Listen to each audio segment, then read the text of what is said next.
Les alertes, les faits et la réaction de l'État, voici le film des événements dans l'enquête du 20h signé Tristan Walex et Jessica Lederman. Premier bulletin d'alerte mardi dès 16h. Vigilance orange dans 16 départements où Météo France annonce 3 à 7 cm de neige, localement jusqu'à 10 cm. Au niveau de la chronologie, on est correct. Au niveau du positionnement de l'épisode de neige, on est correct. Au niveau de la quantité de neige, on est correct. Donc pour nous, à Météo France, nous avons fait une très bonne prévision météorologique sur l'épisode de neige. Finalement, ce sont 7 à 10 cm de neige en moyenne qui ont recouvert l'Île-de-France. Météo France l'a reconnu 24 heures plus tard, mercredi à 16h. Un peu plus tôt, comme prévu initialement, premier léger flocon sur la capitale et très vite, première roue qui patine. 14h, toujours plus de neige. Depuis la mi-journée, sur cette radio, les auditeurs automobilistes sont inquiets. Ils se plaignent des camions qui continuent dangereusement à s'engouffrer sur la route. Mais ce n'est qu'à 15 heures seulement que la préfecture leur interdit de circuler.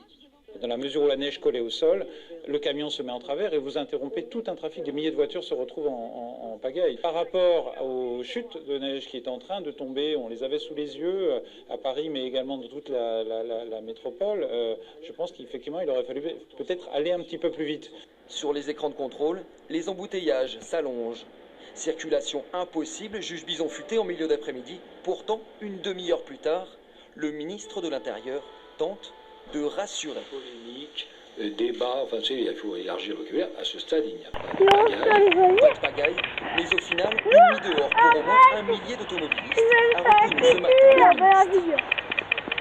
Très exactement, à ce stade, a priori, il n'y a pas de pagaille, mais des difficultés sérieuses. Et alors que la situation météorologique devait s'améliorer, ce qui était à un moment donné le sentiment en milieu d'après-midi, celle-ci, au contraire, a en réalité Défaut ou retard dans l'organisation. Selon nos informations, les déneigeuses seraient sorties vers 14h en Île-de-France, mais à ce moment-là, il était déjà trop tard. Les saleuses ont eu un mal fou à intervenir parce que les poids lourds s'étaient mis en travers de la route et qu'un certain nombre de personnes, plus tard dans la soirée, ont abandonné leur véhicule. Finalement, malgré les camions et voitures en travers, les axes les plus sensibles comme la N118 restent ouverts, attirant les automobilistes dans un piège. Ça, laissez tomber, là. C'est très clair. Il y avait une vigilance annoncée orange, mais pour moi, ils n'en ont pas pris compte. D'après les autorités, l'Île-de-France n'avait pas connu de telles chutes de neige depuis 23 ans. Arrive, elle est actuellement sur la Bretagne et commence à gagner nos autoroutes entre Caen et Beuzeville. De la neige actuellement à partir du kilomètre 160 jusqu'à Caen. Soyez prudents, les chaussées peuvent être glissantes, mais ce n'est qu'un avant-goût puisque le plus gros de la perturbation est à venir et ça va traverser tout notre réseau d'ouest en est pour arriver en Île-de-France. Aux alentours de 17h, on attend une quinzaine, voire une vingtaine de centimètres. Des opérations de salage sont en cours sur nos autoroutes. Lorsque les engins de salage sont équipés de gyrophares bleus, interdiction de les dépasser pour des raisons de sécurité. Vous restez sagement derrière. Notez également de Lille a été coupé à plusieurs reprises. Il va beaucoup neiger en Île-de-France jusqu'à demain soir. On y revient dans un instant. A tout de suite. Édition spéciale consacrée à ce départ en vacances sur fond de grosses chutes de neige puisque ça tombe à gros flocons dans l'ouest. La neige se dirige désormais vers l'Île-de-France où elle est attendue à la mi-journée. 30 départements sont en vigilance orange. Il fait froid. Attention au verglas sur la route.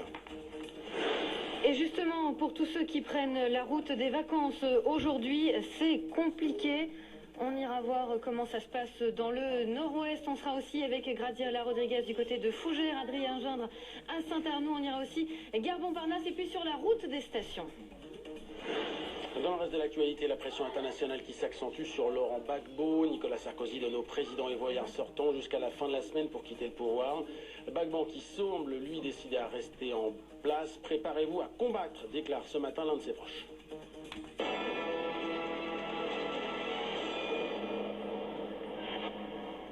Neige et verglas au programme, nos équipes sont sur le terrain, on va les voir à l'instant Diane Gouffran est avec nous à Fougères. On y va dans un instant, mais pour l'instant, direction le péage de Saint-Arnoux où on retrouve Adrien Gindre. Adrien, tout à l'heure, ça roulait plutôt pas mal. On annonce la neige pour les prochaines heures. Comment ça se passe à l'heure où nous parlons à midi? Est-ce qu'il commence à y avoir du monde?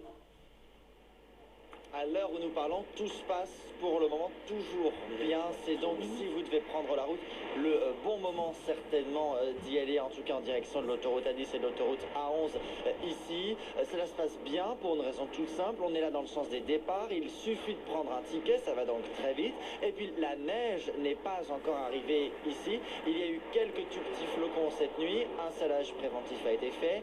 Quelques flocons à nouveau ce matin sur le coup de 6 heures. Deuxième salage donc. À présent, les équipes ici sont en ronde de surveillance. Les camions tournent sur le réseau chargé de sel, prêts à intervenir. Mais on n'attend pas, a priori, ici les premiers flocons avant le milieu d'après-midi. Météo France parle d'un épisode neigeux ici à Saint-Arnoux et sur le nord de l'A10 et de l'A11 sur le coup de 16 heures pour 2-3 heures. C'est à ce moment-là donc que les choses se compliqueront. Les équipes de salage, en tout cas, sont mobilisées pour le milieu et la fin d'après-midi. Et on suivra tout ça avec vous. Merci Adrien Gindre. On rappelle aussi qu'il y a des blindés en Ile-de-France, des blindés de la gendarmerie qui sont prêts à intervenir s'il le faut pour débloquer les routes. Alors vous êtes nombreux, on l'a dit, à partir aujourd'hui. Bison Futé a classé la journée orange. On va voir comment ça se passe pour vos conditions de circulation tout de suite avec Géraldine Demory. Géraldine, le nord était particulièrement difficile tout à l'heure. Oui, c'est encore le cas, mais heureusement les conseils de prudence ont vraiment été suivis et finalement il y a peu de monde sur les routes. Donc si vous vous apprêtez quand même à partir, surtout ne prenez pas le réseau secondaire sur la moitié nord parce que là ça reste extrêmement difficile. Sur le nord-ouest, même sur les autoroutes, c'est compliqué, notamment dans le secteur de Niort sur la 83 et la 10 et sur la 87 du côté d'Angers. Dans le nord, ça reste encore périlleux, sur la Somme, l'Oise, la Picardie, mais tout doucement, ça s'arrange sur la 1, surtout en direction de Lille. Dans le sud-ouest, là, pas de changement, la 62 reste fermée à Langon en direction de Bordeaux. Et puis attention également à un accident sur la 63 en arrivant du côté de Cap-Breton. En région Rhône-Alpes, il y a un petit peu de monde sur la 43 en direction des stations, mais globalement, tout de même, ça roule. Merci beaucoup Géraldine, on vous retrouve dans les prochaines minutes pour faire le point sur l'évolution de la circulation un peu partout. Focus à 12h02 sur la Bretagne et sur la Normandie où la circulation est parfois très difficile, en particulier sur les petites routes. Certaines sont même quasiment impraticables. Ça bloque également sur l'axe Caen-Rennes. Les précisions de l'un des responsables du CRIR de Rennes. La 84 effectivement est interdite aux poids lourds, donc dans les deux sens de circulation entre Caen et Liffré qui se situe au nord de Rennes. Alors est-ce que vous savez s'il y a toujours des automobilistes qui seraient coincés sur ces routes? Alors négatif, normalement il n'y a plus aucun automobiliste de bloqué sur cet axe. Qu'est-ce qui a causé les problèmes? Ce sont les chutes de neige, le verglas plus particulièrement, on sait que les deux sont conjugués en ce moment. Voilà, tout à fait. Nous avons un secteur très particulier qui est situé à l'intersection de l'A84 et d'un axe menant vers Saint-Lô, avec une côte assez forte, et à cet endroit-là, le verglas, bien sûr, empêche de la circulation des poids lourds. Alors Philippe Martin, pour ceux qui voudraient prendre la route ce matin en Bretagne ou en direction de la Normandie, quels sont les axes qu'il faut absolument éviter? Quels sont vos conseils? Alors premièrement, il faut absolument éviter les axes secondaires qui sont à la limite du praticable sur l'ensemble d'une ligne qui irait de Nantes jusqu'à Paris. Ensuite, les grands axes, vous pouvez rouler jusqu'à Caen sans difficulté pour ce qui est de la partie nord. Pour la partie centrale, Le Mans et Rennes, ça circule également très bien. Et quant à la partie sud vers Nantes, il n'y a également aucun problème. Par contre, vous serez bloqué en ce qui concerne les poids lourds, bien évidemment, entre Bayeux et Cherbourg sur la Nationale 13. À quand vous estimez un retour à la normale ou à la quasi-normale désormais? Quasi-normale, pas avant demain après-midi. Alors c'était compliqué, vraiment, la pagaille hier soir en Ille-et-Vilaine. Vous allez voir tout de suite ces images des témoins BFM TV, vos photos, vos vidéos. N'hésitez pas à continuer à nous les envoyer sur le site bfmtv.com. Ça tombait à gros flocons, c'était tout blanc sur les routes. Du coup, vous l'avez entendu, ça reste toujours compliqué ce matin. À Fougères, 400 naufragés de la route ont dû passer la nuit comme ils pouvaient dans des refuges, notamment dans la maternelle, dans un lycée aussi. On va retrouver tout de suite sur place Diane Gouffran. Alors Diane, on voit dans les rues qui sont toujours bien blanches pour l'instant. Et oui, je me trouve dans la rue nationale de Fougères. C'est la rue où le samedi matin,